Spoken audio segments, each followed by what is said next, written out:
Welcome back. Well, Senator Susan Collins making an impassioned 43-minute speech on the Senate floor yesterday. And right behind her, providing their support, were some of her female colleagues in the Senate, including our next guest, Senator Cindy Hyde-Smith of Mississippi, and she joins us now. Welcome. Good morning. Thank you for having me. Good morning to you. So what did it mean to you to sit behind her? Were you sending a message by doing that? Absolutely, we were. We wanted her to know that, we were close by, that we were supporting her, and that she didn't feel so alone standing there. And, the fact of the matter is it was pretty much impromptu. I had been in the cloakroom, and I'd seen Shelley, and I'd seen Joni in there, Senator Ernst, and Senator Capito.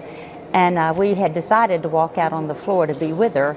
And then I looked at Senator Capito and I said, you know what, let's sit right behind her. She needs to know that we're close. So it really didn't dawn on me, all the visual that was there and the optics that it created there at the moment. We just wanted Susan Collins to know that we were close to her and we were supporting her. I love hearing that backstory. Thank you for sharing that. Senator, did you, because no one knew where she was going to come down when she stepped onto the floor, did you know that she was a yes vote when you sat behind her? Well, she and I had visited, and we sat beside each other when we went through the hours of the briefings from the FBI report, the final report.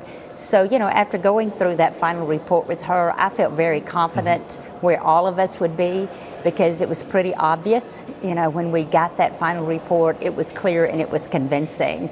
So, we didn't know 100% for sure. She didn't turn around and tell us I'm an aye vote, but we'd been down the same road together the day before.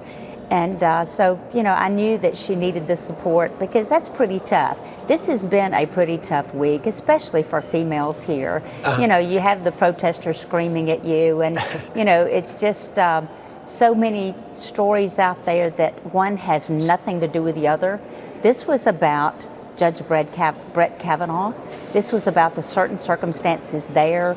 And it was about being wrongly accused. And then when you looked at what they presented as evidence, and you knew then, this is not evidence.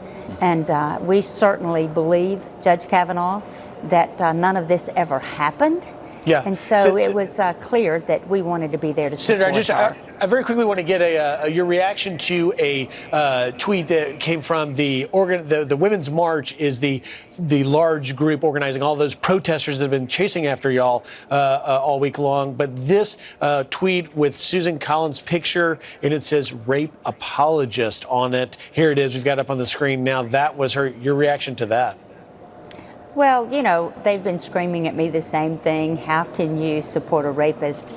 And it just goes to show you how far off base that is, that you are innocent until proven guilty in this country, and that's the rule of law. And, they don't have access to the records we have access to, but just the assumption of let's paint him with this brush and let's make sure it sticks. Right. And so, that's just part of the noise, and that's all that is noise. And you're probably going to get some more of it today. Thank you very much, Senator Smith. I appreciate your time.